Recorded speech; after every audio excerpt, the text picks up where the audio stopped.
자, 그래서 지난번에 세포 소기관을 다 끝냈어야 되는데 사실 다 못 끝내서 일단 오늘 어차피 또 세포 소기관 중에 오늘 얘기할 게 또 제일 중요하기도 하고 해서 자, 오늘은 그 엽록체하고 미토콘드리아부터 이제 얘기를 하도록 합시다. 그래서 우리 교재 페이지로는 55페이지가 되겠지? 그지? 55페이지가 될 텐데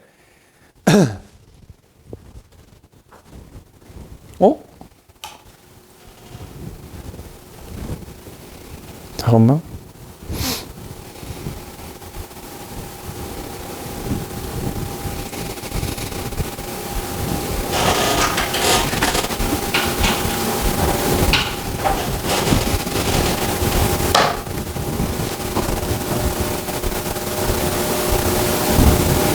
아, 요 설명을 내가 바꿨었구나. 그제? 자, 무슨 얘기냐? 요 교재에 조금 오타난 게 있네. 내가 그거를 모르고. 자, 55페이지 보면은 자, 미토콘드리아하고 엽록체가 나오는데 자, 요거 일단 설명이 좀 바뀌었다. 여기 보면 요 그림이 미토콘드리아하고 요게 엽록체인데 요 설명이 좀 잘못된 게 있어. 요거. 그지? 그러니까 요 설명하고 요 설명을 서로 이렇게 바꿔야 됩니다. 그러니까 요 설명은 얘에 대한 설명이고 요 설명은 얘에 대한 설명이야. 그러니까 엽록체와 미토콘드리아 설명에서 서로 좌우가 바뀌어 있어. 알겠죠? 그렇게 체크해 두시고. 자, 그래서 이제 여기 그림에 나오는 것처럼 그래서 이제 오늘 첫 번째로 미토콘드리아라는 거예요. 미토콘드리아. 그지? 자, 미토콘드리아라는 소기관 여기 지금 그림에 이렇게 나와 있지만은, 그지? 그림에 나와 있지만은, 자, 너희 이제 보통 시험에 출제가 될 때 이제 요런 그림이 나옵니다. 요런 그림이 요렇게 이제 나와가지고, 그지? 어떤 학생은 뭐 이렇게도 표현하더라고. 소세지처럼 생겼다. 뭐 이렇게 표현하는데, 그래서 이제 이게 사실은 그 동물, 식물 일단 다 존재합니다. 미토콘드리아라는 소기관은 일단 동물과 식물, 세포에 모두 존재하는 소기관이야. 그래서 이제 그림에 보면 알 수 있지만 막이 두 겹이야. 그래서 우리 지난 시간 했던 소기관 중에 핵을 감싸고 있는 핵막 또 이중막이 얘도 이중막이야. 그래서 이중막 구조다 이렇게 얘기합니다. 이중막 구조. 그럼 이 미토콘드리아라는 뭘 하는 애냐? 일단 이중막으로 둘러싸여져 있고 뭐 학교에서 뭐 이런 크리스탈이 뭐 이런 것까지 얘기하지 않았겠지? 일단은 이중막 구조고 무슨 일을 하냐면 세포도 그렇고 그 세포를 이루어져 있는 우리 사람 한 개체도 마찬가지로 에너지가 필요하지. 그 에너지를 만드는 일종의 공장이라고 생각하면 돼. 그럼 뭐가 일어나냐? 이른바 세포호흡이라는 게 일어나. 세포호흡. 세포호흡이 일어나는 곳이야. 세포호흡이 일어납니다. 그지? 그 결과 이제 뭐가 그 생명 활동하는데 필요한 에너지가 만들어집니다. 근데 이제 공부하다 보면 이런 표현이 나올 거야. 세포호흡에 의해서 에너지가 만들어지는데 그 에너지의 한 60%는 열 에너지고요. 한 40%는 ATP라는 분자를 만들어서 저장을 해놓거든. 그래서 혹시라도 ATP가 만들어진다라고 하면 그거 맞다고 생각하면 됩니다. 그지? 그 다음에 또 하나. 핵막처럼 이중막인 것도 있다면 여기 지금 그림에 나오지. 이 미토콘드리아도 자체적으로 뭐야? DNA를 가지고 있어. 자, 그래서 미토콘드리아는 자체적으로 DNA 가지고 있습니다. 왜 자체적이라는 표현을 쓸까? 왜 자체적이라는 표현을 쓸까? 알다시피 핵 속에 DNA 들어있거든. 근데 학자들이 연구를 해보니까 이 핵 속에 이 세포는 핵을 갖고 있는 세포니까 선생님 지난번에 이제 진핵세포거든. 진핵세포에 들어있는 이 핵 속에 들어있는 DNA, 이 미토콘드리아에 들어있는 DNA가 유래가 좀 다르더라는 거야. 그러니까 오히려 미토콘드리아에 들어있는 DNA는 우리가 흔히 대장균과 같은 이런 세균에 들어있는 원핵세포에 들어있는 DNA랑 유사하더라는 거를 발견한 거야. 그래서 자체적으로 DNA 가지고 있고요. DNA만 있는 게 아니라 뭐도 있냐면 RNA도 있습니다. 그 다음에 지금 여기 표시가 돼 있지만 리보솜이라는 것도 갖고 있어요. 리보솜. 리보솜. 그 그럼 이거는 뭘 의미하냐? 자체적으로 DNA, RNA, 리보솜을 갖고 있다는 얘기는 너희가 만약에 이 미토콘드리아만 따로 꺼내 놓잖아? 그래서 양분을 주잖아? 그러면 이거 증식할 수 있어. 증식할 수 있어. 증식이 가능하다는 얘기야, 자체적으로. 왜냐면 그 기원까지 올라가야 되니까 그 얘기까지는 안 할 텐데. 그래서 우리 몸을 이루고 있는 세포마다 전부 미토콘드리아가 들어있기는 한데, 특히나 더 에너지가 많이 필요한 세포에는 이 미토콘드리아가 더 많이 들어있어. 대표적으로 어디일까? 근육을 이루고 있는 근육세포와 같은 곳에는 이 미토콘드리아가 굉장히 많습니다. 증식이 가능하다. 증식이 가능하기 때문에 근육세포 같은 근육세포에는 다른 세포들에 비해서 미토콘드리아가 굉장히 더 많이 들어있는 편이다. 이렇게 얘기할 수가 있는 거야. 자체적으로 DNA, RNA, 리보솜 가지고 있다. 특히 뭐가 일어난다? 세포 호흡이 일어난다. 그 다음에 핵막과 마찬가지로 이중막 구조를 띈다. 그리고 동물과 식물 모두 요소기관을 가지고 있다. 그 다음에 이제 나오는 게, 자, 엽록체가 나오죠. 엽록체. 자, 그래서 엽록체는 지금 요거지, 요거야. 자, 그래서 지금 엽록체도 그림을 보게 되면은, 자, 요런 식으로 나옵니다. 보통 문제 이제 출제될 때 이렇게 그려져 있고, 얘도 미토콘드리아 마찬가지로 두 개의 막으로 이루어져 있고요. 그 안에 틸라코이드라고 하는 약간 동전 모양으로 생긴 애들이 이렇게 층층이 쌓여져 있어요. 이런 애들이 이렇게 이런 형태로 나와. 지금 보이지? 지금 동전 모양으로 뭐 생긴 애들이 이렇게 층층이 쌓여져 있어. 그지? 뭐 이거를 뭐 틸라코이드 그거 쌓여 있는 걸 그라나 뭐 이렇게 부르는데 뭐 그 명칭까지는 몰라도 될 것 같고. 자, 그래서 일단 엽록체 많이 들어봤지? 자, 일단 얘는 식물 세포에만 존재합니다. 식물 세포에만 존재하는 소기관이야. 알다시피 여기 똑같아. 무슨 막 구조? 이중막 구조. 그죠? 이중막 구조 같고요. 그 다음에 알다시피 뭐야? 엽록체 많이 들어봤잖아. 뭐 하는 애? 광합성 하는 애입니다. 광합성. 그지? 광합성 하는 애야. 광합성이 뭐지? 식물이 물과 이산화탄소를 이용해서 뭘 만드는 거야? 포도당이라는 양분을 만드는 화학 반응이 광합성이지. 그래서 광합성이 일어난다. 그러니까 봐라. 식물은 이거 둘 다 갖고 있거든. 그러니까 엽록체에서 광합성을 해서 양분을 만든 다음에 그 양분을 미토콘드리아한테 건네는 거야. 그 미토콘드리아가 그 포도당이라는 양분을 분해하면서 에너지 만드는 거야. 이 세포호흡이라는 게 뭐야? 포도당을 산소를 이용해서 분해해가지고 에너지 만드는 거란 말이야. 자, 그러면 봐봐. 동물은 엽록체가 없거든? 왜 없을까? 자, 여기 예를 들어 동물 세포가 이렇게 있어. 동물 세포는 대신에 우리 사람 생각하면은 내 몸을 이루고 있는 세포 옆으로 뭐가 지나가지? 혈관, 혈액이 지나간단 말이야. 그러니까 동물 세포는 엽록체가 없어서 양분을 못 만드니까 스스로 혈액을 통해서 양분을 건네받는 거야. 그러면 이제 미토콘드리아가 그 건네받은 양분을 가지고 에너지를 만들어내는 겁니다. 자, 그래서 광합성이 일어나고 그 다음에 여기도 지금 그림에 나와 있지. 보면은 엽록체에도 뭐가 들어있어? DNA가 들어있습니다. 뭐도 들어있어? 리보솜도 들어있습니다. 미토콘드리아 마찬가지로 자체적으로 DNA 가지고 있고요. RNA도 가지고 있고요. 그 다음에 뭐야? 리보솜도 가지고 있어. 그러니까 얘도 마찬가지로 뭐야? 증식할 수 있다는 얘기입니다. 엽록체도 과거에는 엽록체가 어디서 기원했느냐 이제 뭐 따질 때 나오는 얘기인데 광합성을 하는 세균이라서 남세균이라는 세균이 있어. 그 남세균으로부터 유래됐을 것이다라고 이제 과학자들이 주장을 하거든. 그렇기 때문에 얘도 증식이 가능하다. 그죠? 얘도 마찬가지로 증식 가능한 거, 증식. 증식 가능합니다. 그죠? 그다음 여기서 조심할 게 하나 있어. 그래서 엽록체는 식물 세포에만 존재를 한단 말이야. 근데 우리가 조심해야 되는 게 동물하고 식물 중에서는 식물에만 존재하지만 모든 식물 세포에 엽록체가 있는 건 아닙니다. 이해됐어? 그러니까 동물하고 식물 중에서 식물에만 있지만 조심해야 되는 게 모든 식물 세포에 엽록체가 존재하는 것은 아니다. 그러니까 니네 생각해보면 돼. 엽록체 안에는 엽록소라는 색소가 들어있어서 그것 때문에 초록색으로 보이는 거거든. 그러니까 너희가 밖에 나가서 나무를 봤을 때 초록색으로 보이는 부분에만 엽록체가 있는 거야. 그럼 이런 나무의 줄기나 뿌리 같은 데는 어때? 초록색이 아니잖아. 엽록체가 없는 겁니다. 그래서 모든 식물세포에 엽록체가 존재하는 것은 아니다라는 거 꼭 기억을 좀 해두셔야 됩니다. 알겠니? 기억을 좀. 그래서 얘는 양분을 그러면 이제 요거 가끔 요런 것도 나올 수 있어. 자, 에너지적으로 있잖아. 해봐.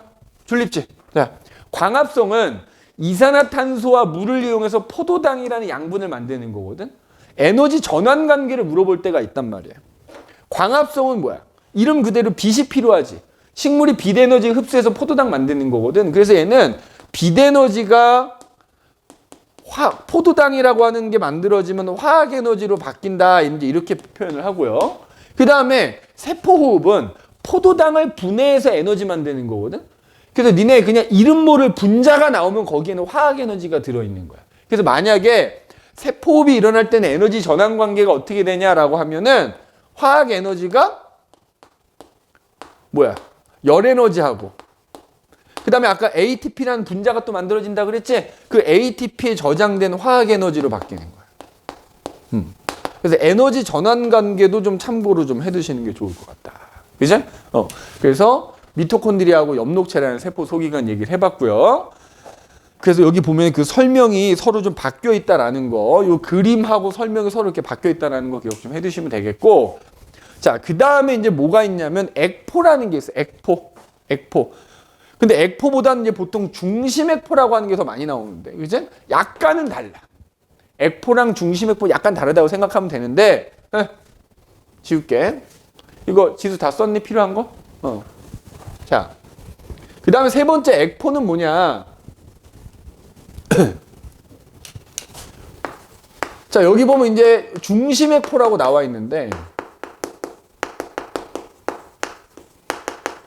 그러니까 아마 별다른 얘기 없이 액포 그러면 이 중심 액포를 뜻하는 걸 거란 뜻인데 굳이 구분을 하자면 이 그냥 액포는 동물에도 있어. 동물 세포에도 있고 식물 세포에도 있는 거야. 그런데 여기서는 지금 중심 액포만 얘기해. 얘는 식물 세포에만 있다 이렇게 생각하십시오. 식물 세포에만 있는 거예요. 그러니까 만약에 그냥 액포라고 하면 동물에도 있고 식물에도 있는 건데 굳이 콕 집어서 중심 액포다라고 하면 그건 식물 세포에만 있습니다. 그럼 이거 무슨 역할을 하는 거냐? 자, 여기 지금 그림에 나오지만 막으로 둘러싸여져 있어요, 얘도. 자, 그럼 우리 막으로 둘러싸여진 뭐라고 한다? 막구조라고 한다 그랬죠? 막구조. 이중막이건 하나의 막이건 막으로 둘러싸여져 있으면 막구조인 거야. 그럼 방금 얘기한 엽록체 미토콘드리아는 막구조 중에 이중막 구조인 거고 얘는 막으로 둘러싸여져 있는데 하나의 막으로 둘러싸여져 있어서 단일막이다 이렇게 표현을 하는 거야. 그럼 지금 여기에 설명이 나오지만 요 액포 안에는 뭐가 들어있을까? 대부분 수분이 들어있죠. 수분이 좀 들어있고요. 그 다음에 식물 만약에 이게 중심액포라 그러면 여기 노폐물도 좀 들어있어. 물론 이제 수분이 대부분을 차지하는 거야. 그래서 결과적으로 얘 무슨 일을 하냐면 이 하나의 세포도 이 안에 대부분 수분이기 때문에 농도가 있단 말이지. 그 농도를 조절하는 역할을 해. 뒤에 삼투 현상에서 나오겠지만 얘 봐봐. 만약에 세포 안으로 물이 막 들어오잖아. 그럼 이 액포가 크기가 좀 커져. 반대로 물이 빠져나가면 액포가 좀 줄어들어. 그러니까 결국 그 세포 안에 농도를 조절을 하는데 그걸 우리가 삼투압이라고 표현하거든. 그래서 세포 내 삼투압을 조절하는 역할을 합니다. 그래서 이 특히 중심액포, 그냥 액포라고 해도 어쨌든 식물에는 있는 거잖아요. 그래서 특히 식물 같은 경우는 그게 세포가 오래된 세포일수록 이 액포가 지금 여기 그림에 나온 것처럼 점점 커져. 그래서 나중에는 세포의 대부분을 차지합니다. 그래서 자, 성숙한 세포일수록 이제 크기가 점점 커져서 대부분을 차지하게 됩니다. 대부분을 차지하게 됩니다. 그럼 왜 그럴까? 자, 동물 세포는 뭐 그냥 액포, 뭐 그냥 중심 액포. 그러니까 중심 액포는 동물은 없는 거고 액포는 있는데 발달하지 않았어. 그러니까 없거나 발달하지. 왜 그럴까? 봐봐. 동물 세포가 이렇게 있으면 아까 마찬가지로 이 옆으로 혈관이 지나가지. 그러니까 동물 세포는 세포 안에서 아까 얘기했던 세포호흡이라는 게 일어날 노폐물이 생기거든. 아까 세포호흡에서 얘기 안 했는데 세포호흡이 일어나잖아. 미토콘드리아에서. 자, 세포호흡도 나중에 배우겠지만 두 종류로 나뉘어져. 이른바 산소호흡이라는 게 있고 무산소호흡이라는 게 있는데 미토콘드리아에서는 일반적으로 세포호흡 중에 이제 산소호흡이라는 게 일어나. 그지? 산소호흡이라는 게 일어나. 그런데 요거 얘기가 나온 김에 합시다. 이 세포호흡에 쓰는 그 양분 주로 뭘 쓴다? 포도당을 사용하는 거야. 주로 포도당을 사용합니다. 근데 포도당이 만약에 부족한 경우에는 우리 앞에서 배웠던 단백질이나 그러니까 아미노산, 뭐 지질 이런 거 가지고도 세포호흡을 할 수가 있어. 주로 포도당을 이용하는 거지. 그래서 포도당을 산소를 이용해서 분해하는 거야. 그래서 미토콘드리아에서 일어나는 세포호흡은 종류로 따지면 산소호흡인 거고, 그러면 그 결과 노폐물이 생긴다고. 그러면 식물은 뒤에 나오겠지만, 봐봐. 이 그림에 보면 벽이 있어, 벽. 그러니까 그 노폐물을 내보내기가 어려워. 그러니까 이 액포 안에 저장하는 거야. 근데 동물 세포는 세포막만 있고 세포벽이라는 게 없어. 그러니까 노폐물이 생기는데 그 옆으로 또 혈관이 지나가. 혈액이 지나가. 모세혈관이야. 가늘어. 노폐물 내보내는 거야. 그럼 혈액이 그 노폐물을 따로 노폐물 처리하는 곳으로 보내주는 거란 말이야. 그러니까 굳이 이 동물 세포는 노폐물을 저장할 필요가 없거든. 그러니까 액포가 발달하지 않거나 없는 거야. 근데 식물은 그렇지가 않다. 그래서 식물은 세포의 나이가 많으면 많을수록 성숙할수록 액포가 점점점 커져서 그 세포의 대부분을 차지하게 된다라는 얘기입니다. 알겠니? 이렇게 기억을 좀 해두시면 되겠고, 자, 그래서 보면 그 다음에 마지막으로 이제 설명할 게 요거거든, 요거. 자, 나머지 소기관들에 대한 어떤 특징들은 지금 여기 간략하게 정리가 되고 선생님이 지난 시간에 설명을 해줬으니까 반드시 좀 암기를 해야 되고, 우리가 마지막으로 볼 거는 뭐냐, 요거. 세포벽이라는 거예요. 세포벽. 그지? 자, 우리 앞에 그림에서도 나왔지만 세포벽은 지금 동물 세포와 식물 세포를 구분하는 특징 중에 하나가 돼. 여기 봐봐. 식물 세포는 이른바 지금 세포벽이라는 게 이렇게 바깥에 둘러쳐져 있어가지고 모양이 어때? 약간 뭐 오각형, 육각형 모양, 그지? 규칙적인 모양을 띠고 있단 말이에요. 그런데 그에 반해서 동물 세포는 세포벽이 없다 보니까 그냥 두리뭉실하게 생겼다 이렇게 생각하면 돼. 자, 그래서 세포벽은 식물에만, 그지? 식물에만 있다. 식물에만 있어. 그럼 이 세포벽은 무슨 일을 한다? 당연히 벽이라는 말이 들어갔으니까 내부를 보호하고 어떤 형태를 유지시켜주는 역할을 하겠지. 그 세포의 내부를 보호하고요. 내부를 보호하고 어떤 형태를 유지시켜주는 뭐 그런 역할을 한다 이렇게 보면 되고, 우리 앞에서 세포막은 뭐 선택적 투과성이라는 거 좀 이따가도 나오겠지만 세포막으로 물질들이 들락날락 하는데 세포막은 부위에 따라서 통과할 수 있는 애들이 다르거든. 그래서 반투과성이라고도 부르고 선택적 투과성이라고도 하는데, 자, 세포벽은 다른 말로 전투과성이라고 표현합니다. 다 통과할 수 있다는 얘기야. 다 전투과성. 그 다음에 우리 앞에서 탄수화물 할 때 얘기했거든. 이 식물 세포의 세포벽은 주성분이 뭐였어? 탄수화물에서 나왔어. 뭐야? 셀룰로스라는 거지. 셀룰로스. 자, 혹시 몰라서 얘기한다. 우리가 지금 배우고 있는 식물 세포니 동물 세포니 하는 애들은 핵을 갖고 있는 진핵 세포잖아. 야, 진핵 세포 이전에 지구상에 처음 나타난 생명체, 우리 지금 뭐야? 세균. 세균과 같은 애들은 원핵 세포거든. 잘 봐. 원핵 세포 세균은 세균도 마찬가지로 동물이냐 식물이냐 구분은 못하지만 해봐야 돼. 얘도 뭐가 있냐면 바깥에 세포벽이 있고 안에 세포막이 이렇게 있어. 그리고 그 안에 핵 없이 그냥 이렇게 막 DNA가 풀어져 있어. 그리고 리보솜이 이렇게 막 들어있단 말이야. 리보솜이 막 이렇게 있거든. 그럼 잘 봐봐. 우리가 세균이라고 하는 원핵 세포들도 식물 세포처럼 이른바 세포벽이 있단 말이야.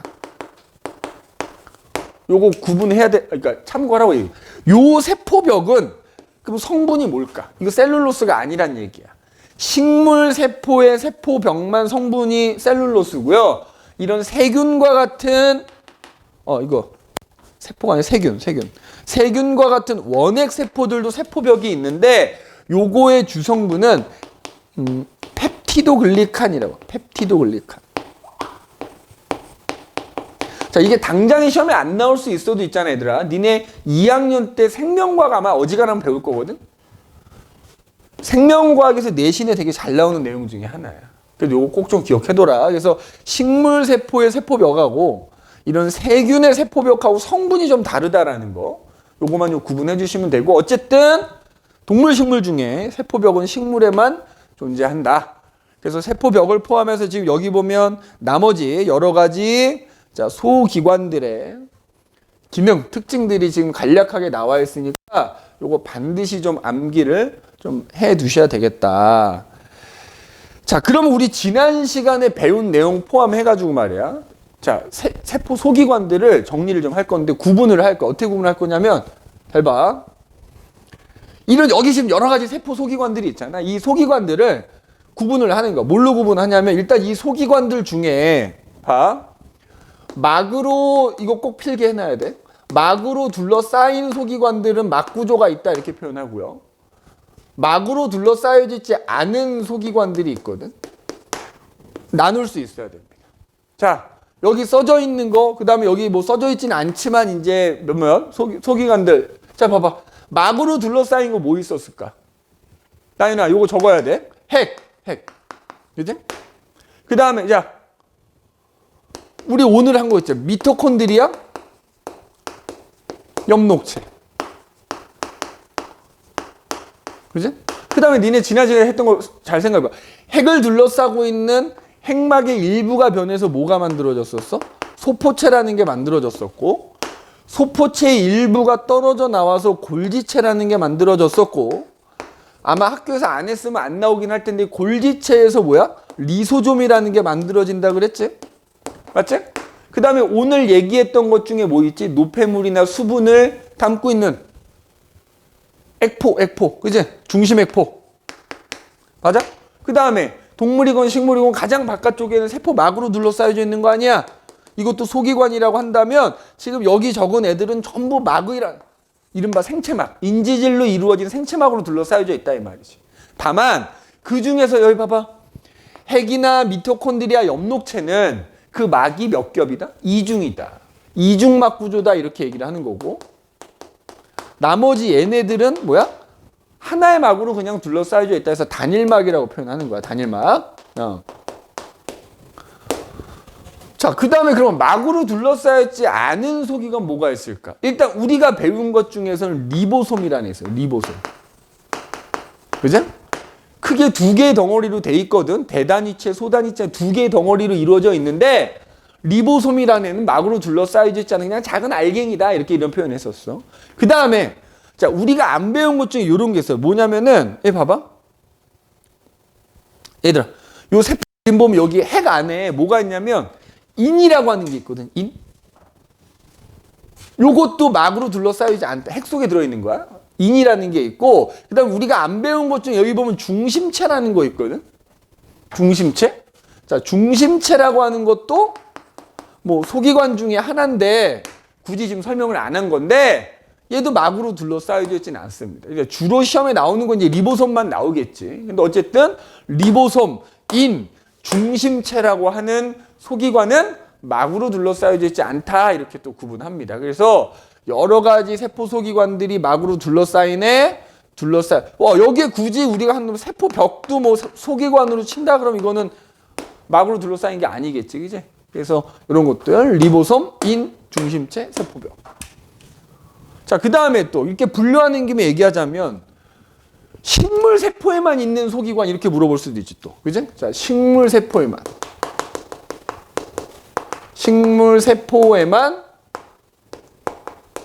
있는 소기관 뭐 있니? 일단 오늘 배운 것 중에 엽록체, 동물하고 식물 중에 식물에만 있는 거 엽록체 있고, 그 다음에 세포벽도 소기관이라고 친다면 세포벽. 자, 잘 들어야 돼. 일반적인 참고서에서는 이 두 개만 쓰면 되는 거야.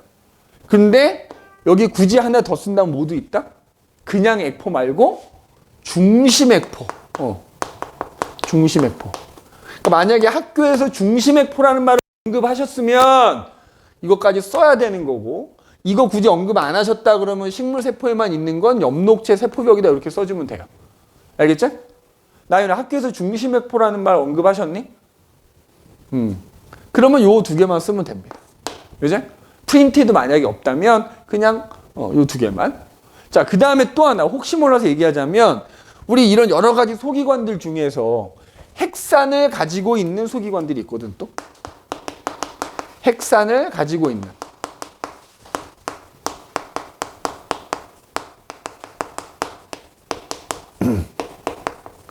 자, 핵산이라 그러면 뭐야? DNA, RNA 같은 애들 핵산이라고 하잖아. 자, 당연히 핵 속에 DNA, RNA 들어있죠. 자, 그 다음에 오늘 얘기한 것 중에 누구 있었어? 미토콘드리아, 엽록체, 그지? 얘네 다 핵산 가지고 있죠. 또 뭐가 있냐면, 잘 봐야 돼. 또 뭐가 있냐면, 바로 리보솜이라는 애도 핵산을 가지고 있어. 차이점은, 해봐. 핵, 미토콘드리아, 엽록체 얘네들은 그 안에 DNA도 있고 RNA도 있고 둘 다 있는 거야.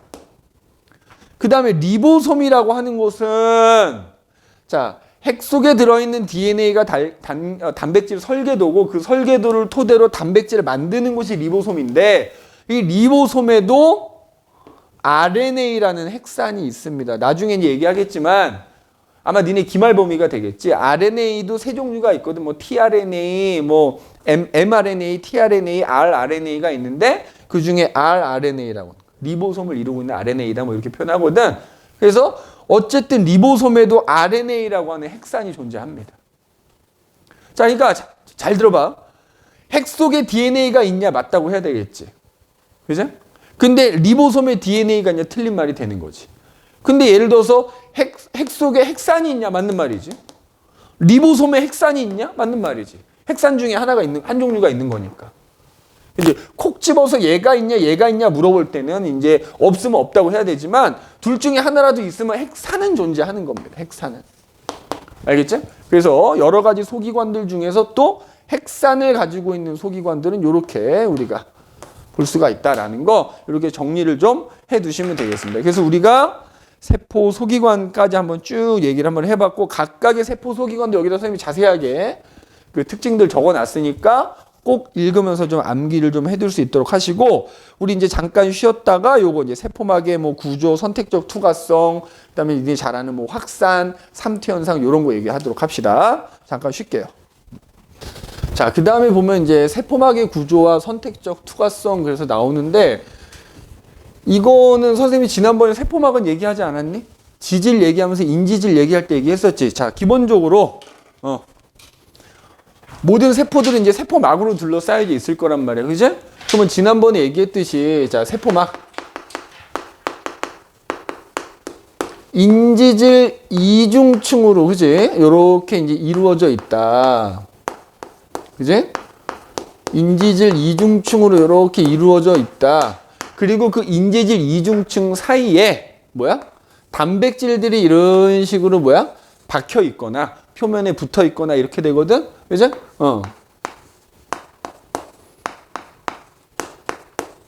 그래서 내가 예전에 얘기할 때 인지질은 요거 하나가 인지질이지. 인지질은 세포막의 주성분이 되는 거고 단백질도 세포막의 성분은 되는 거야. 주성분과 성분의 차이인 거야. 대부분은 인지질로 돼 있고 그 사이사이에 단백질이 박혀져 있다 이거지. 그죠? 그래서 세포막이 이런 구조야. 그래서 다시 한번 얘기하지만 그리고 요거 세포막 하나 인지질로 이루어진 막을 생체막이라고 하는 거고 그 생체막 중에서 세포의 가장 바깥쪽을 둘러싸고 있는 생체막을 우리가 세포막이라고 부르는 거야. 그래서 꼭 명심해야 되는 게 세포막 하나는 인지질 뭐야? 이중층이다 이런 표현을 했었어. 그래서 이중층이라는 말하고 이중막이라는 말을 좀 구분하라 그랬지? 막 하나가 이중층인 거고 이중막은 이런 막이 두 개인 거야. 그러니까 따지면 이중막은 인지질 4중층인 거지. 따지면 그거 꼭 구분해서 실수하지 않게 조심을 해줘야 되는 거야.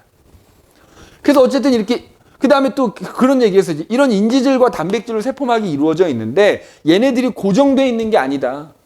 우리가 마치 수면 위에다가 기름 한 방울 떨어뜨리면 걔가 수면 위에서 기름방울이 막 이렇게 움직일 수 있는 것처럼 인지질 분자와 단백질도 어때? 형태는 유지하면서 얘네가 뭐야? 움직일 수 있다. 그래서 유동성이 있다. 이런 얘기 했었지? 그래서 이걸 뭐라고 하냐면 그래서 유동 모자이크막 모델이라고 표현합니다.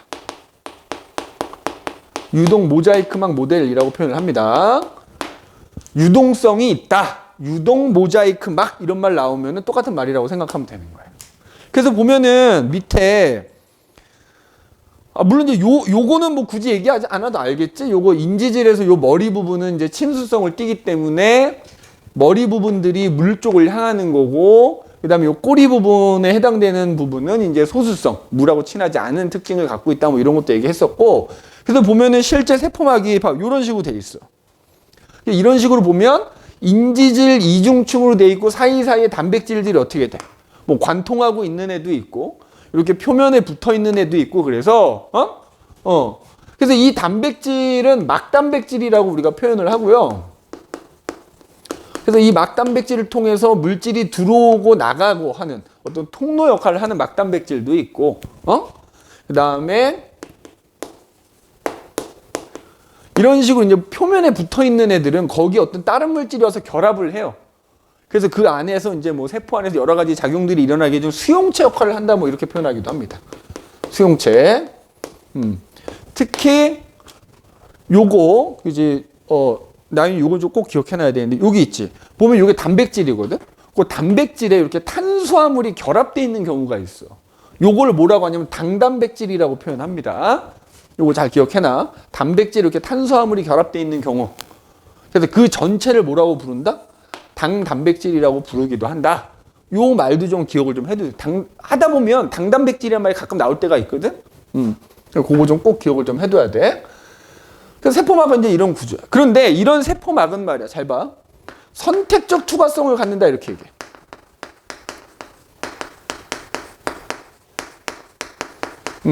선택적 투과성이라는 말. 선택적으로 통과할 수 있다, 이 말이거든. 그러니까 무슨 말이냐면 봐봐.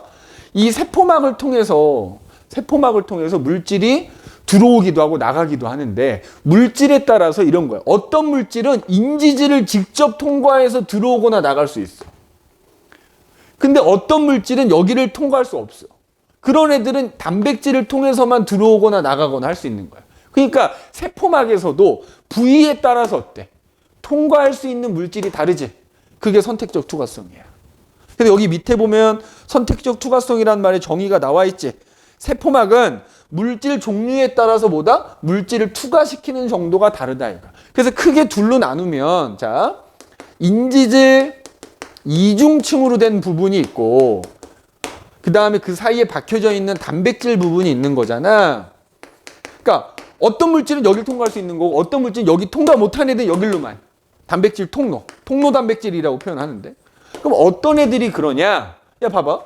인지질을 직접 통과하려면 가운데 소수성인 부분을 통과해야 되잖아.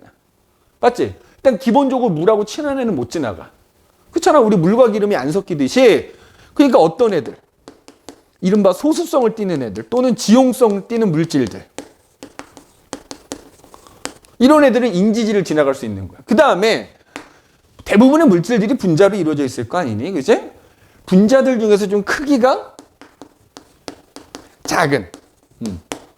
그러니까 크기가 작고 물에 잘 안 녹고 이런 분자들이 인지질을 직접 지나갈 수 있는 거예요. 보통은 크기가 작은 기체 분자다 이렇게 해서 나와. 기체 분자.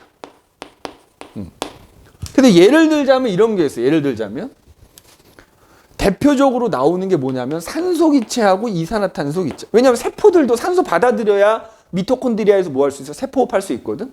그리고 미토콘드리아에서 세포호흡을 하면 이산화탄소가 노폐물로 생겨. 그럼 그걸 세포 밖으로 또 내보내야 될 거 아니야?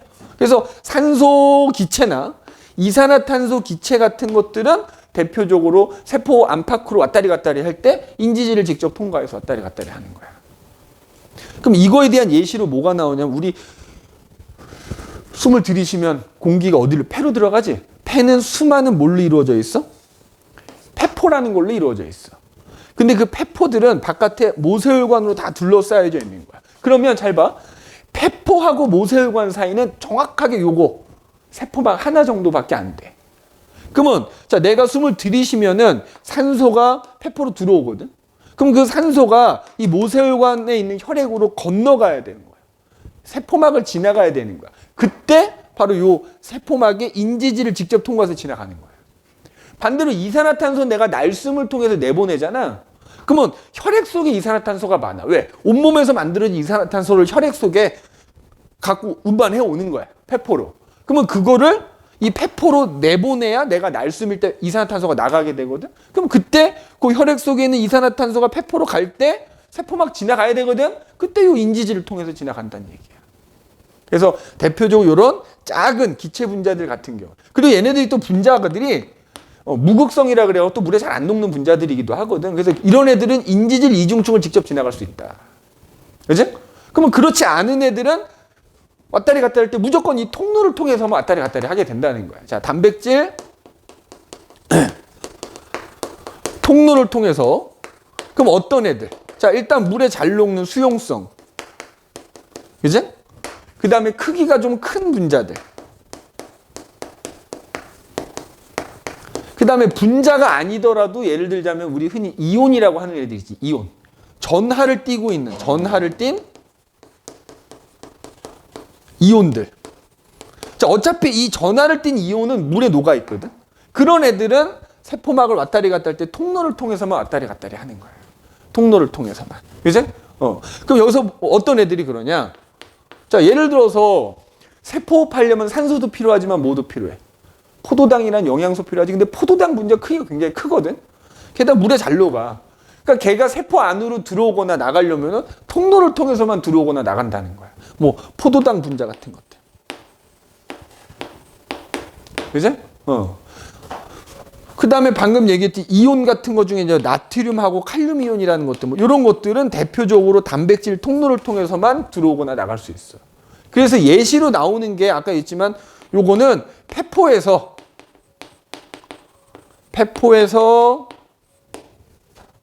기체 교환, 산소하고 이산화탄소가 서로 교환되거든. 그때 이동하는 산소 이산화탄소는 이렇게 인지질 이중층을 직접 지나가게 되는 거고, 그 다음에 포도당이 세포 안으로 들어갈 때, 이제 혹은 우리가 밥 먹어서 소화시킨 영양소들이 또 세포로 흡수돼야 되잖아. 그럴 때 그런 어떤 소장에서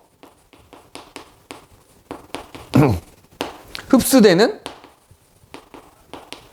영양소들, 그런 애들은 세포를 통과할 때 포도당과 같은 애들, 포도당, 뭐 아미노산 이런 애들은 통로를 통해서 지나갈 수 있다 이거야. 그래서 인지질 이중층이냐 단백질 통로냐 그 부위에 따라서 통과할 수 있는 물질의 종류가 다르다.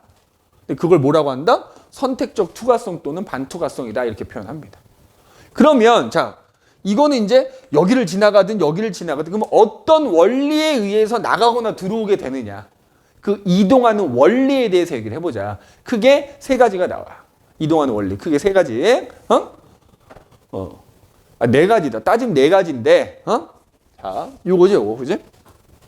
선생님, 그 학교에서 그 통로 하나에 있는 물질 한 맞아. 그러니까 무슨 얘기냐면, 그러니까 이거는 얘가 됐건 얘네들은 통로를 통해서 들어올 수 있는데 좋은 지적이야. 물질, 그러니까 얘네들 각각의 전용 단백질이 있어. 통로가 있어. 근데 어쨌든 얘도 단백질을 통해서만 들어오거나 나간다는 얘기고, 얘네들도 마찬가지. 그러니까 요거 하나당 얘 전용 단백질 통로가 있고, 얘 전용 단백질 통로가 있고, 얘 전용 단백질 통로가 있어. 무슨 말 이해돼? 단백질 내가 그림을 하나만 그려놨지만 요 하나를 통해서 포도당도 들어오고 이게 아니라 이 말이지. 이런 단백질들이 군데군데 박혀져 있을 거 아니니? 그럼 예를 들어서 요거는 단백질인데 포도당이 들락날락하는 통로다 그러면 예를 들어서 요거는 여기로는 포도당만 들락날락할 수 있는 거고 그 옆에 있는 단백질 통해서는 뭐 나트륨이나 또 칼륨만 들락날락할 수 있는 거야. 그래서 좋은 얘기했어. 얘네들이 단백질을 통해서 들어오거나 나갈 수 있다는 얘기지 얘네들이 다 같은 단백질을 통해서 들어오거나 나간다는 뜻은 아니야. 얘네들마다 일종의 뭐 전용 통로가 있다라고 생각하면 됩니다. 이해됐지? 그럼 어쨌든 들어오거나 나갈 때 어떤 원리에 의해서 그러면 그러니까 이건 이제 그 이동하는 통로의 개념이라면 내가 이 통로를 나갈 때 어떤 원리에 의해서 나가거나 들어오게 되느냐 이제 그 얘기를 해보자 이 말인 거야. 그래서 밑에 보면은 이제 요 얘기인 거야. 세포막을 통한 물질의 이동 요 말 나오죠. 그지? 세포막을 통한 물질의 이동. 없지. 자, 세포막을 통한 물질의 이동. 그러니까 이동 방법, 이동 원리에 대한 얘기야.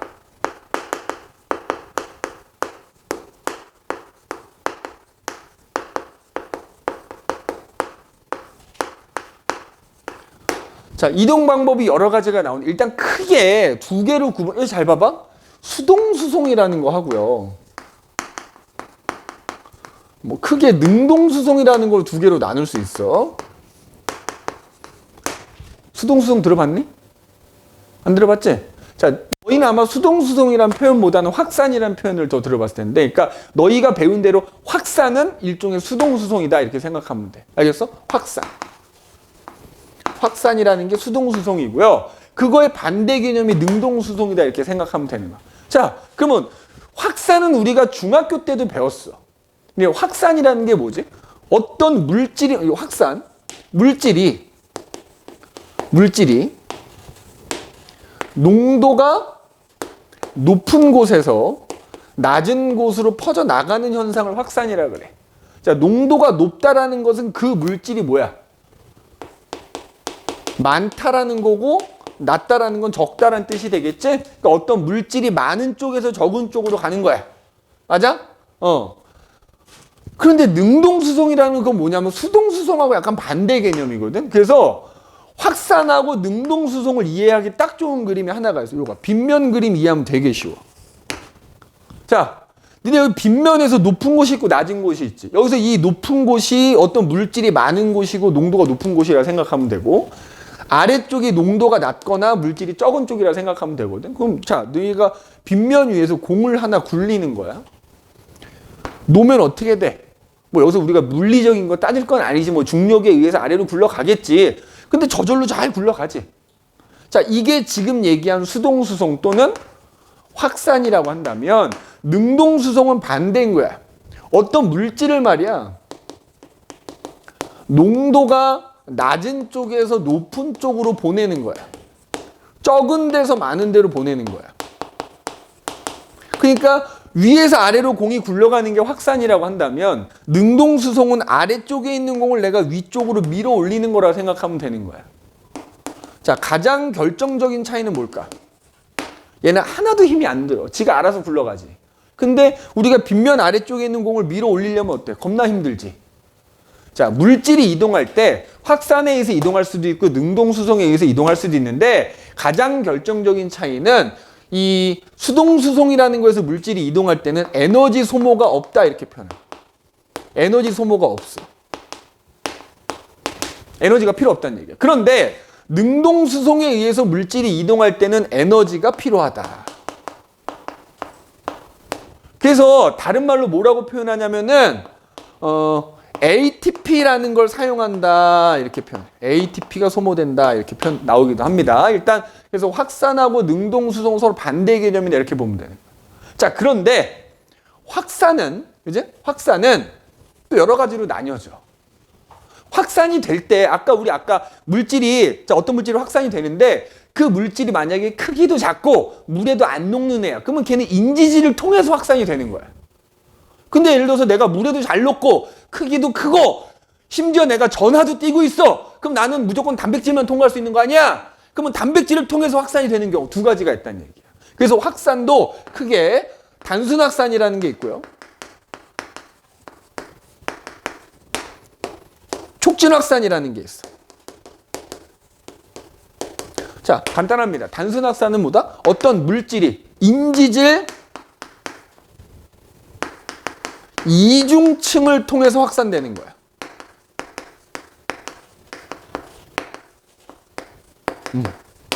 인지질 이중층을, 그럼 아까 어떤 애들이 인지질 이중층 지나갈 수 있다고 그랬어?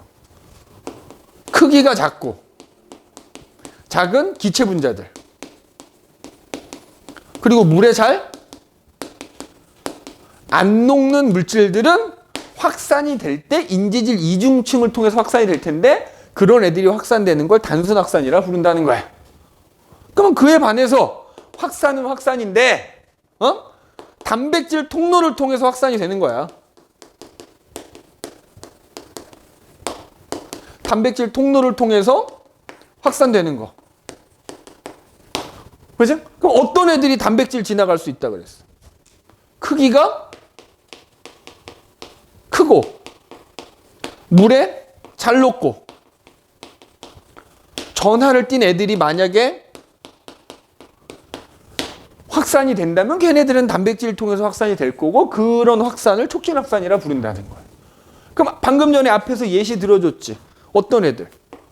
방금 전에 여기다 그림 그렸었다만, 우리가 숨을 들이쉬거나 내쉬거나 할 때 공기가 폐포로 들어올 거 아니야? 그럼 그 폐포하고 그 폐포를 감싸고 있는 모세혈관 사이에 기체가 교환되거든? 기체가 교환돼. 아까 봐봐. 폐포가 이렇게 있어.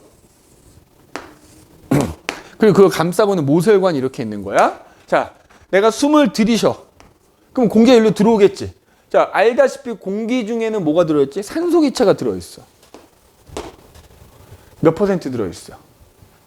공기 전체가 100%라면 그 중에 21%가 산소야. 그리고 이산화탄소도 들어있는데, 이산화탄소는 공기 중에 되게 조금 들어있어. 자, 그 다음에 잘 봐. 혈액이 이렇게 이제 모세혈관을 지나가고 있거든. 근데 이 혈액 속에 적혈구 지나갈 거 아니니? 적혈구에 있는 헤모글로빈에는 산소가 결합돼 있어. 근데 어떤 혈액이 여기를 지나가냐면 내 몸을 한 바퀴 다 돌고 온 혈액이야. 그러면 생각해봐. 혈액이 내 몸을 구석구석까지 돌면서 산소는 다 나눠주거든. 그리고 이산화탄소는 받아서 심장으로 오지. 그럼 심장에서 그 피를 폐로 보내. 그래서 요 혈액 속에도 산소가 있기는 있어. 근데 나눠주고 남은 조금만 있어. 대신에 이산화탄소는 받아왔어. 자, 그럼 봐봐. 여기도 산소가 있고 여기도 산소가 있는 거야. 근데 산소는 여기가 더 많지. 그럼 여기 가운데 세포막 하나만 있거든. 그럼 많은 데서 적은 데로 확산이 되는 거야. 이때 확산될 때 인지질을 통해서 확산이 된다고. 그 다음에 이산화탄소도 여기도 있고 여기도 있는데 여기가 이산화탄소가 더 많으니까 이산화탄소는 많은 데서 적은 데로, 즉 모세혈관에서 폐포로 가. 이때 확산이 될 때 마찬가지 이렇게 인지질, 이렇게 인지질을 직접 거쳐서 확산이 된다는 얘기야. 그러니까 확산은 방향은 정해져 있지 않은 거야. 그냥 많은 데서 적은 데로 가는 거야. 그래서 세포를 기준으로 지금은 밖에서 안으로 가는 걸로 돼 있지만, 밖이 많으면 밖에서 안으로 되는 거고, 만약에 둘 다 있는데 안에가 많고 밖이 적다 그러면 걔는 안에서 밖으로 확산되는 거야.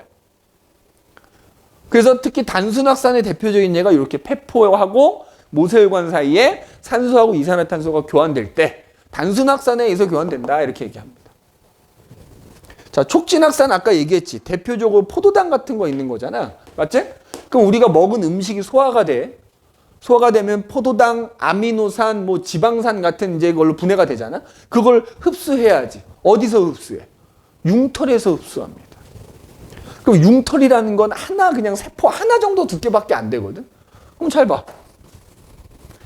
융털이라는 애가 이렇게 있어. 물론 이제 융털 내부를 들여다보면 가운데 암주관이라는 것도 있고, 그걸 감싸고 있는 이렇게 모세혈관도 있고, 뭐 이렇게 될 텐데, 어쨌든 내가 소화시킨 물질이, 자, 여기는 융털이고 여기는 이제 그 소장 안쪽이야. 그럼 소화시킨 물질 여기 많이 몰려 있겠지. 여기는 별로 없거든. 그럼 얘네들이 확산돼서 이렇게 들어가야 될 거 아니야. 들어갈 때 요 융털 요게 그냥 세포막 하나 정도밖에 안 된단 말이야, 두께가. 그럼 얘네들이 이렇게 확산이 될 때는 여기 세포막에 단백질 통로들이 이렇게 있을 거 아니야. 그 단백질 통로를 통해서 확산이 돼서 안으로 들어간다, 이 말인 거야. 그지? 그래서 그 소장 융털에서 영양소들이 흡수될 때, 뭐 대표적으로 포도당 같은 애들, 지방산 뭐 이런 애들은 바로 이 촉진 확산에 의해서 어떻게 돼? 세포막을 통과해서 결국엔 흡수가 되는 거다 이 말인 거지. 그죠? 그래서 확산 크게 두 가지가 있는 거야. 자, 근데 기본적으로 단순 확산이건 촉진 확산이건 말이야. 확산은 아까 선생님이 빗면 그림 이렇게 그렸었지만, 빗면 그림 그렸었지만, 니네 생각해. 공이 굴러갈 때 이게 확산이라고 그랬잖아.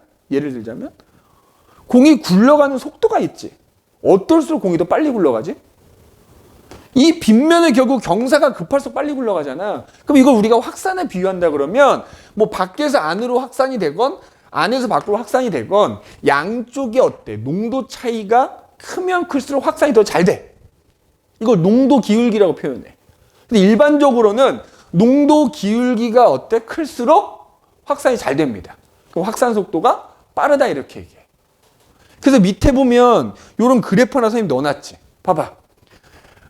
양쪽의 농도 차이야. 농도 기울기라는 게. 그래서 단순 확산 경우에는 그 농도 차이가 크면 클수록 확산되는 속도가 점점점 빨라지는 거야. 단순 확산의 경우에는. 그런데 촉진 확산은 조금 달라. 자, 얘는 단백질을 통해서 어때? 확산되는 거잖아. 그러면 얘도 기본적으로 어느 정도까지는 양쪽을 기준으로 농도 차이가 클수록 확산이 잘 되긴 해. 빠르긴 한데 단백질은 어때? 인지질과 달리 그 개수가 정해져 있을 거 아니야.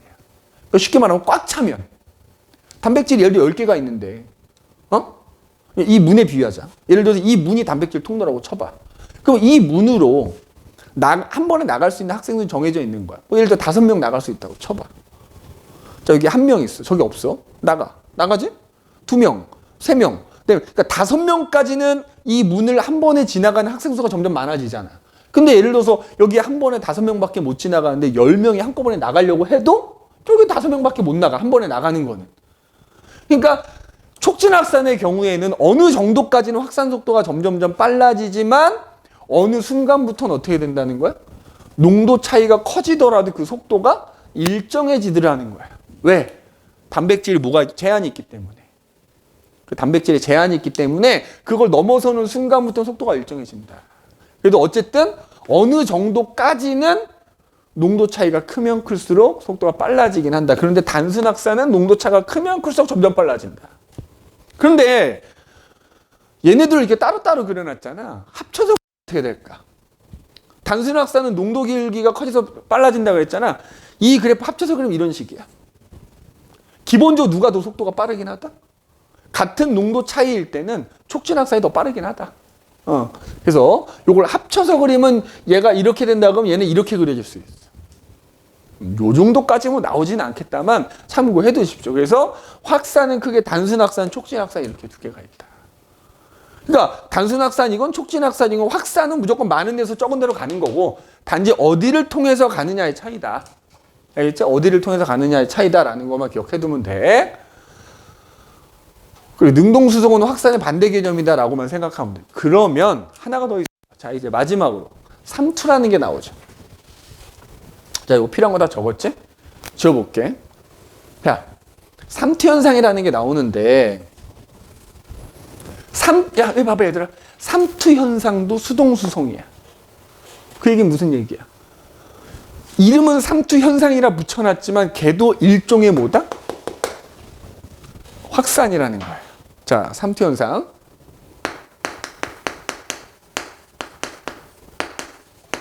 자, 정의를 잘 봐. 우리가 확산은 단순 확산이건 촉진 확산의 정의는 뭐야? 물질이 많은 데서 적은 데로 혹은 농도로는 높은 데서 낮은 데로 가는 거라 그랬잖아. 이 물질을 다른 말로 용질이라고도 표현을 해. 자, 삼투 현상은 뭐냐? 잘 봐. 용매가 농도가 낮은 쪽에서 높은 쪽으로 이동하는 현상을 삼투 현상이라고 불러. 자, 근데 이것도 뭐라고? 일종의 확산이다 이런 얘기야. 자, 그럼 뭔가 좀 이상하지 않니? 자, 봐봐. 확산이면 아까 얘기한 대로 농도가 높은 데서 낮은 데로 물질이 가야 될 거 아니야. 근데 지금 여기 뭐라고 써져 있어? 농도가 낮은 데서 높은 데로 간다고 돼 있지. 헷갈리잖아. 그러니까 니네는 뭘로 기억하면 편하냐면 많은 데서 적은 데로 가는 거야. 자, 얘는 왜 그러냐면 주체가 다른 거야. 그냥 일반적인 확산은 단순 확산이건 촉진 확산이건 용질이 이동하는 건데 삼티 현상은 누가 이동하는 거야? 용매, 물이 이동하는 거야. 그러니까 자, 설탕물로 예를 들어 줄게. 우리가 중학교 때 배우지. 설탕물은 설탕을 물에 녹인 거잖아. 맞지? 자, 설탕을 물에 녹인 게 설탕물이야.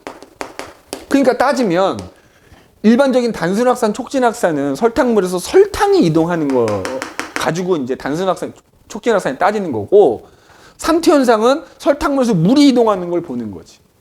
그럼 잘 봐라. 예를 들어서 설탕물이 100g이 있는데, 그제? 예를 들어서 농도가 5%짜리 설탕물이라고 쳐보자. 그럼 설탕물 100g 속에 설탕 몇 g 들어있니? 100g 중에 5g이 들어있는 거 아니야. 그럼 물은 얼마가 들어있는 거야? 나머지 95g이 물인 거야. 설탕물이 100g이라면. 그치? 자, 농도가 10%야. 그러면 농도가 10%인 설탕물 100g 속에는 설탕이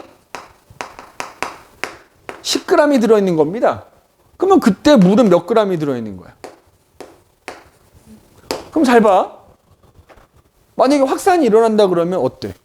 설탕이 확산된다 그러면 봐봐. 농도가 10%인 곳에 설탕이 더 많이 들어있는 거잖아.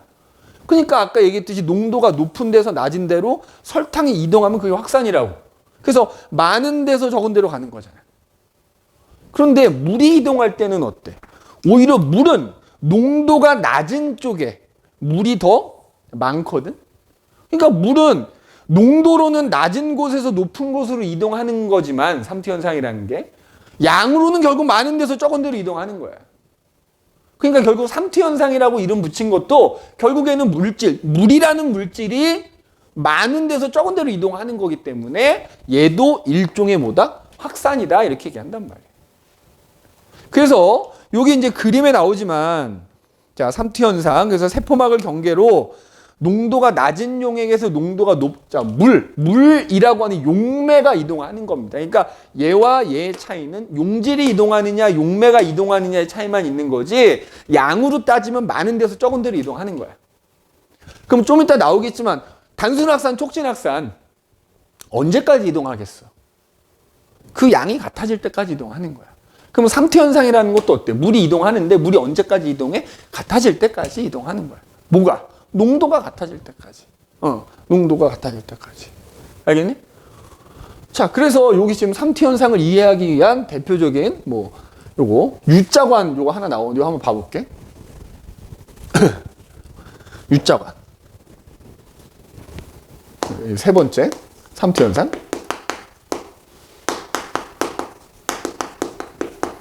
자, 요 그림인데, 그지? 요 그림. 자, 잘 봐. U자가 요렇게 있어. 그러면 U자를 하나 준비를 하고요. 자, 가운데다가 셀로판지 같은 거 하나 이렇게 딱 붙여놓는 거야. 자, 이 셀로판지가 무슨 역할, 세포막과 같은 역할을 해주는 거라고 보면 돼. 그러니까 셀로판지는 미세하게 구멍이 이렇게 나 있다라고 생각하면 돼. 뭐에 비유할 수 있는가? 우리 세포막이 선택적 투과성을 갖는다 그랬잖아. 그거 비유하는 거야. 그러니까 여기 셀로판지는 이 셀로판지의 구멍보다 작은 애는 지나갈 수 있고 구멍보다 큰 애는 못 지나가니까 세포막이 어떤 선택적 투과성을 갖는 거라고 보면 되는 거란 말이야. 그럼 잘 봐봐. 양쪽에다가 내가 같은 양의 이제 설탕물을 넣어 놓은 거야. 다만 여기 지금 그림에 있는 것처럼 여기는 예를 들어서 설탕물이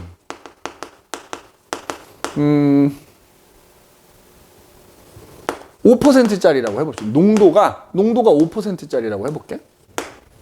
여기는 설탕물이 농도가 10%짜리라고 합시다. 그러면은 자, 눈에 보이진 않지만 여기에 설탕 들어있겠지.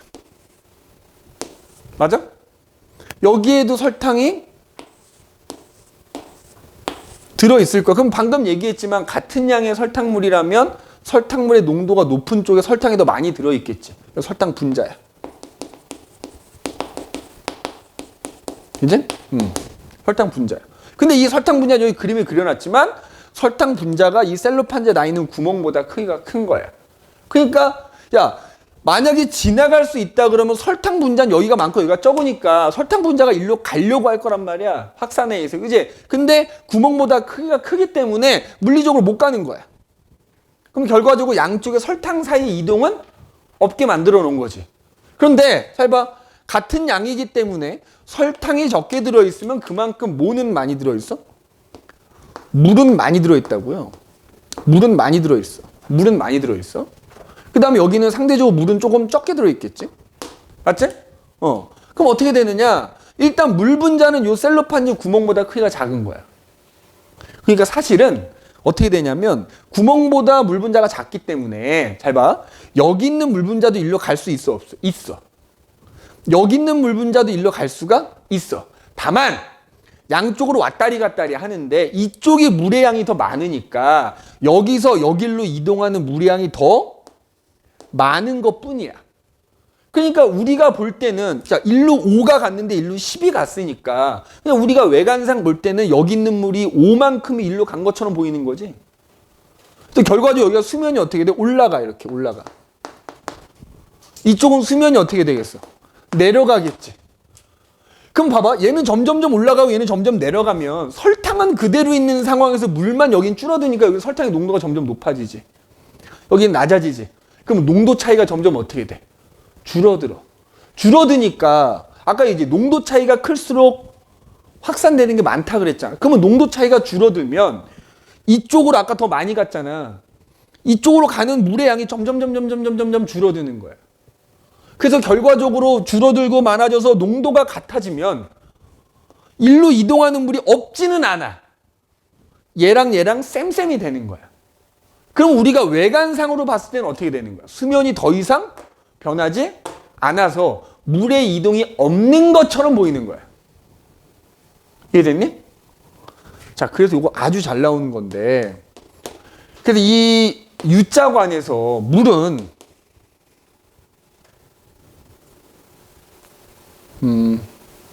그러니까 이렇게 수면의 높이가 더 이상 변하지 않으면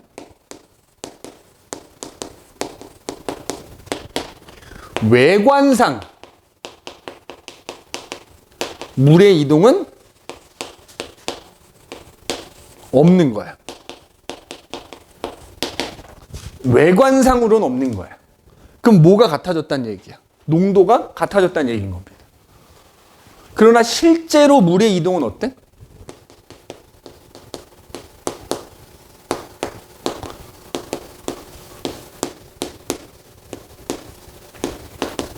있는 거야. 꼭 명심해야 돼. 그러니까 문제 풀다 보면 이 그림 나오고 수면이 더 이상 변하지 않았다. 물의 이동이 없다. 그럼 틀린 말인 거야.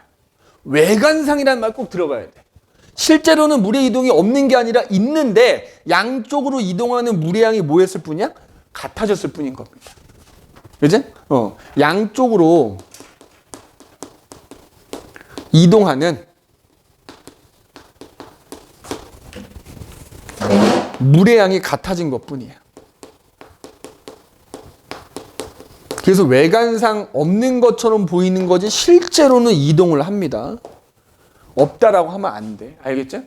있는 거예요. 실제로. 단지 그게 같아지는 것 뿐이다. 알겠네? 자, 그러면 잘 봐봐. 만약에 지금 설탕물이었잖니? 이제 포도당이면 어떻게 될까? 이게 가끔 있잖아. 잘 봐야 돼. 그래서 대부분은 설탕물로 나오는데 만약에 U자간이 나왔는데 이게 포도당 용액을 집어넣었다라고 나오면 포도당은 있잖아? 자, 똑같이 만약에 이게 포도당이라고 치면은, 응?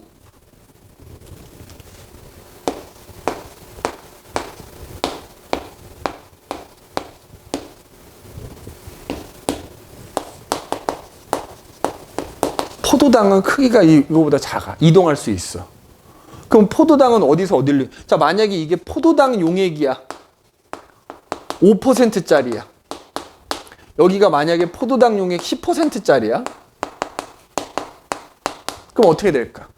포도당은 이쪽이 많은 거 아니냐? 포도당은 일로 가겠지? 근데 물은 이쪽이 많고 이쪽이 적으니까 아까처럼 이쪽은 이제 처음에 이쪽으로 많이 가고 점점 이동이 없겠지. 결론적으로 얘기하자면 포도당 용액일 때는 애초에 넣어놓은 수면의 변화가 없어. 왜? 동시다발적으로 어떻게 돼? 포도당은 많은 데서 적은 데로 와서 양이 같아지고, 물도 어떻게 돼?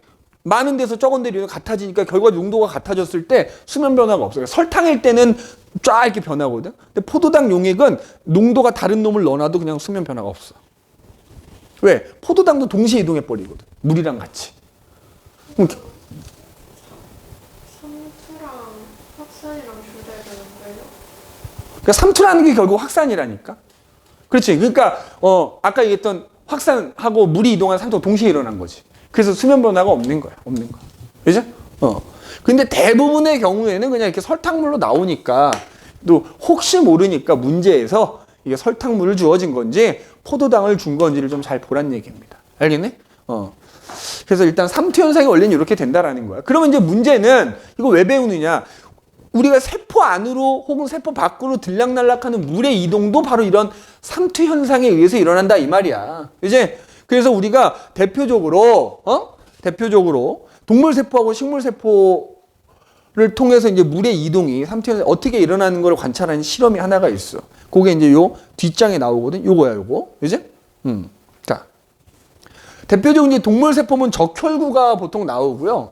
식물 세포는 이제 양파 껍질에 있는 그 세포 가지고 이제 실험을 한다고 생각하면 되는 거야. 자.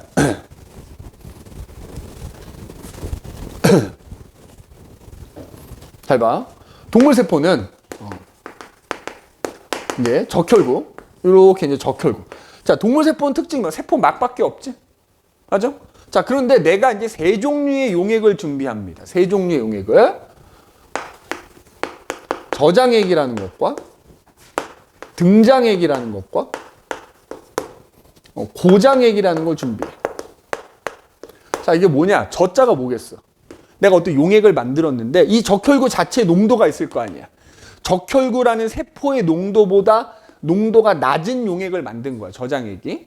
그럼 등장액은 뭐겠어?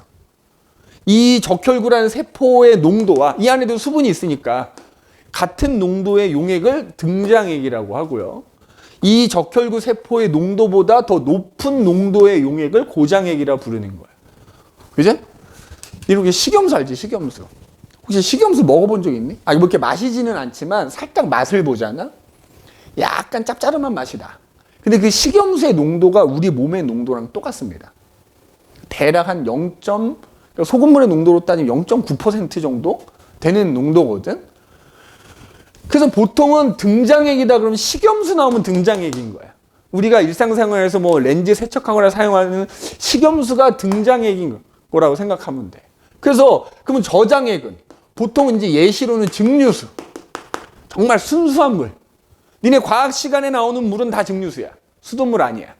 순수한 물은 증류수라고 생각하면 되고, 그러니까 순수한 물 증류수는 저장액이라고 생각하면 되는 거고, 그 다음에 우리 생리식염수라고 하죠. 식염수는 등장액이라고 생각하면 되는 거고, 내가 좀 소금을 녹여서 만든 일반적인 어떤 좀 짠 소금물은 고장액이라고 생각을 하면 되는 거야.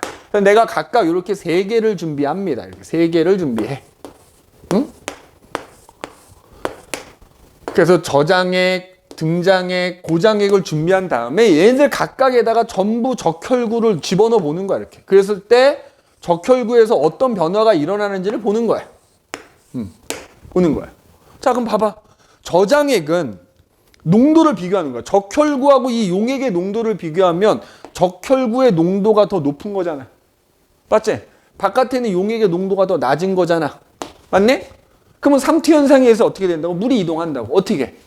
외관상으로 저에서 고루 물이 이동하는 것처럼 보이지. 그러면 이때 안에서 밖으로 나오는 거 있다 없다? 있어. 있는데 밖에서 안으로 들어가는 게 더 많으니까 우리가 외관상으로는 들어가는 걸로만 보이는 것뿐이야. 그러면 들어가면 점점점 물이 들어가면 적혈구가 점점점 빵빵해지겠지. 근데 적혈구 같은 동물 세포는 세포 막밖에 없기 때문에 나중에 터져버려 이게. 그래서 마치 뭐 이렇게 분수 뿜어져 나오지 뿜어져 나오거든. 이걸 용혈 현상이라 그래. 자, 적혈구를 저장액에다 집어넣으면 뭐가 나타난다? 용혈 현상이 나타난다 이렇게 얘기합니다. 자, 등장액에 넣으면 어떻게 될까? 어차피 적혈구의 농도와 그 바깥에 있는 용액의 농도가 같기 때문에 물의 이동 있다 없다? 있다. 외관상 없는 거야. 그러니까 안에서 밖으로 나가는 것과 밖에서 안으로 들어오는 게 같은 것 뿐이지. 그래서 외관상 없는 것처럼 보이는 것 뿐이야. 그래서 외관상 변화는 없어. 외관상 아무런 변화는 없습니다. 그러면은 자, 고장액에 넣었을 때는 어떻게 되겠어? 바깥에 용액의 농도가 더 높고 적혈구의 농도가 더 낮은 상황이 되거든? 그러니까 물은 낮은 데서 높은 데로 간 다음에 농도로는. 그러면 물이 더 많이 빠져나오고 들어오는 건 좀 없진 않아. 있는 거야. 적은 거야. 그러니까 외관상으로 나가는 걸로만 보이지만 항상 양쪽으로는 이동한다고요. 근데 이제 밖으로 나가는 더 많은 거지. 그러니까 어떻게 되겠어? 적혈구에 있는 수분이 결국 빠져나가는 셈이니까 적혈구가 쭈글쭈글해져. 쭈글쭈글해져. 이렇게 쭈글쭈글해지면 물이 빠져나가면서. 그지? 쭈글쭈글해진다.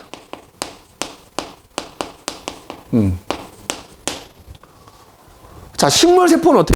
식물세포. 자, 똑같이 이제 저장액, 고장액, 등장액, 저장액, 등장액, 고장액 집어넣은 다음에 준비한 다음에 거기다가 식물세포를 자, 근데 식물세포는 양파세포인데 식물세포와 동물세포의 가장 결정적인 차이는 뭐야? 식물세포는 뭐가 있다? 세포 벽이 존재한다는 거야. 벽하고 막하고 이게 원래 붙어 있거든. 그죠? 그러면 식물세포를 자, 집어넣어 이렇게. 요거만 빨리 하고 마칠게 오늘은. 자, 그 여기 세포막이 붙어 있겠지. 근데 마찬가지로 바깥쪽이 농도가 낮고 안쪽이 농도가 높은 상황이니까 평소에는 세포막이랑 세포벽이 붙어 있다 그랬다. 그러면 마찬가지로 나가는 물도 있지만 들어오는 게 더 많거든. 그러니까 어때? 빵빵해지지. 근데 적혈구는 그 버텨줄 벽이 없기 때문에 터진 거고 얘는 어때? 세포 벽이 있으니까 버텨. 그래서 터지지는 않고 이게 빵빵해져. 그리고 식물세포는 뭐가 있다 그랬지? 액포가 있다 그랬지. 그럼 안으로 들어간 물이 액포에 저장되니까 액포가 어떻게 돼? 크기가 커지지. 그래서 식물세포의 겉부분은 되게 빵빵해지고 액포가 커져. 이걸 뭐라고 하느냐? 팽윤현상이라고 해. 팽윤현상. 팽윤현상이 나타난다 이렇게 얘기합니다. 저장액에 집어넣으면. 자, 등장액에 집어넣으면 어때? 뭐 당연히 적혈구와 마찬가지로 외관상으로는 아무런 변화가 없는 것처럼 보이겠지. 그러나 이동하는 물이 없지는 않다. 같은 것뿐이다. 그러니까 액포도 뭐 이렇게 그냥 평소에 보이는 정도 이렇게 되겠지. 외관상 아무런 변화 없어. 자, 식물세포를 고장액에 넣으면 뭐 원래는 얘랑 똑같아. 들어오는 물도 있지만 나가는 게 더 많다 보니까, 그지? 근데 그 수분의 대부분 액포에 저장돼 있을 거 아니야. 그러니까 액포가 되게 쪼그라들지. 크기가 작아지고, 그리고 원래는 세포벽이랑 세포막이 붙어 있었단 말이야. 그게 분리가 돼버리는 거야. 수분이 빠져나가니까 분리가 돼버려, 이렇게. 붙어있던 세포막하고 세포벽이 떨어져 버리는 거야. 자, 이걸 뭐라고 하냐면 원형질 분리다 이렇게 표현해. 원형질 분리. 그래서 각각 동물세포와 식물세포들이 삼투현상에 의해서 어쨌든 물이 이동하는데 각 농도에 따라서 거기 집어넣었을 때 어떤 변화가 이거 시험에 무지하게 나오거든. 꼭 나오니까 그 어떤 변화가 나타나는지 저장액, 등장액, 고장액에 집어넣었을 때 어떤 변화가 나타나는지 꼭 기억을 하셔야 됩니다. 그리고 요거 명칭들 용혈현상이니 팽윤현상이니 원형질 분리라는 거 꼭 기억해야 돼. 알겠니? 그 뒤에 보면 뭐 그래서 이런 삼투현상이 우리 일상생활에서 이용되는 예시들이 있거든. 자, 요거는 그냥 암기합시다. 알겠니? 요거 그냥 암기하면 돼. 그리고 어차피 숙제하고 문제 풀다 보면 그 예시들이 여러 개가 나오니까 그거 그냥 풀면서 암기하면 돼. 알겠지? 그래서 요게 제일 중요하다. 그래서 우리가 이제 삼투현상까지 한번 살펴봤고요. 자, 일단 오늘 수업은 여기까지 합시다.